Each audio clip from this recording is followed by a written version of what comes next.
कृपया ध्यान रखें कि इस चैनल में सभी की सभी जो जानकारी है वो शैक्षिक और सूचनात्मक उद्देश्यों के लिए है। इस यूट्यूब चैनल में प्राप्त किसी भी जानकारी को वित्तीय सलाह, कानूनी सलाह या तो व्यक्तिगत सलाह के रूप में नहीं लिया जाना चाहिए। तीन दोस्तों, वजीरेक्स एक्सचेंज जैसे हैक हो जाता है उसके बाद यूजर्स के मन में और ज़्यादा सवाल खड़े हो जाते हैं कि वजीरेक्स जैसे तो और भी सेंट्रलाइज एक्सचेंजेस काफ़ी ज़्यादा चल रहे हैं इंडिया के अंदर भी और इंटरनेशनल एक्सचेंज भी हैं।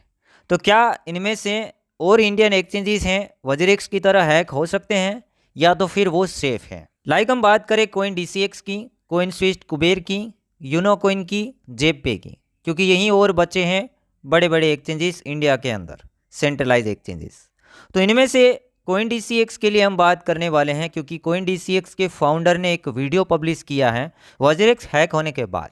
उसने कोइन DCX के बारे में बताया है कि कोइन DCX के अंदर क्या क्या सुविधाएं हैं, क्या क्या सिक्योरिटी है, ताकि आपको भी पता चले कि कोइन DCX काफ़ी सारे यूज़र हैं इंडिया के अंदर। अब तो वजीरेक्स से ज़्यादा लोग कोइन DCX की ओर जा रहे हैं क्योंकि यूज़ करना थोड़ा आसान है और वॉल्यूम भी वजीरेक्स के कंपेरिजन में कोइन DCX में अभी बढ़ता हुआ हमें नज़र में आ रहा है। Of the recent WazirX breach, we wanted to share this message with you all and reassure that all CoinDCX users' assets are completely safe, fully secure and not impacted in any manner because of this. Security हमारे लिए एक बहुत important pillar है organization का. In fact, we consider this as one of our core strengths.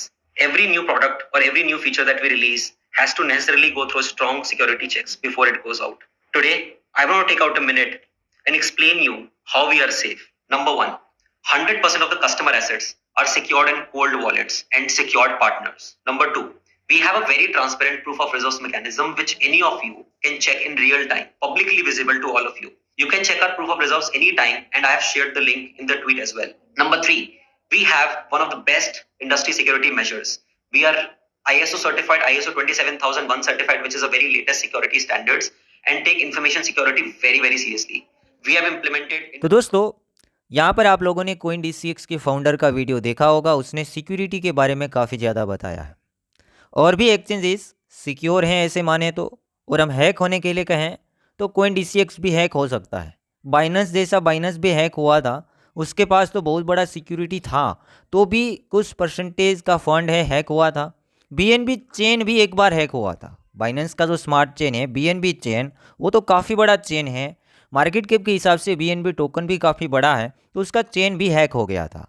तो hack होने के लिए तो कोई भी एक्सचेंज हैक हो सकता है। यहाँ पर मैं बात करूँगा यूज़ करने के लिए अभी कोइन DCX इंडिया के अंदर काफ़ी हद तक ठीक है, बट सारा का सारा फंड मैं नहीं मानता कि हमें कोइन DCX के अंदर रखना चाहिए, या तो कोई एक एक्सचेंज के अंदर रखना चाहिए। कोइन स्विफ्ट कुबेर हो, यूनो कोइन हो, चाहे बाइनेंस ही क्यों ना हो।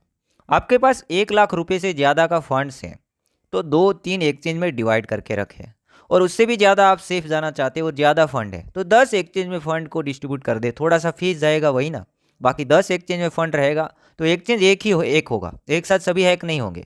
तो हैक होगा उससे क्या होगा, आपका 10% फंड लूज होगा, 90% आपका फंड है बच जाएगा। उससे भी ज़्यादा आप सेफ साइड जा रहे हैं तो 5-6 वॉलेट क्रिएट करके उसके अंदर फंड्स रखे। मेटामास्क, बिटगेट का वॉलेट है, ट्रस्ट वॉलेट है, और भी काफ़ी सारे वॉलेट हैं। और प्राइवेट वॉलेट, या तो ऐसा हो तो प्राइवेट वॉलेट भी आप खरीद सकते हैं, मतलब कि हार्डवेयर वॉलेट आप खरीद सकते हैं, वहाँ पे आपका फंड सेफ रहेगा। कोई कुछ भी बोले, क्रिप्टो मार्केट के अंदर एक चीज़ के ऊपर, एक एक्सचेंज के ऊपर कभी भी डिपेंड नहीं रहना है। कोई भी एक्सचेंज के अंदर कुछ भी हो सकता है, ये हैक की बात है। मैं कहूँगा काफ़ी सारे एक्सचेंज डूब जाते हैं। गए साल के अंदर आपने FTX का मामला देखा, वर्ल्ड का 2nd नंबर का लार्जेस्ट एक्सचेंज था, डूब गया, यूज़र का फंड फंस गया, आज तक वापस नहीं आया। कुछ भी हो सकता है। तो मेरा यही राय है, एक एक्सचेंज के ऊपर ट्रस्ट ना करें, 4-5 एक्सचेंज में अपना फंड डिस्ट्रीब्यूट करके रखें और साथ में वॉलेट्स भी रखें ताकि आप सेफ रह पाएंगे।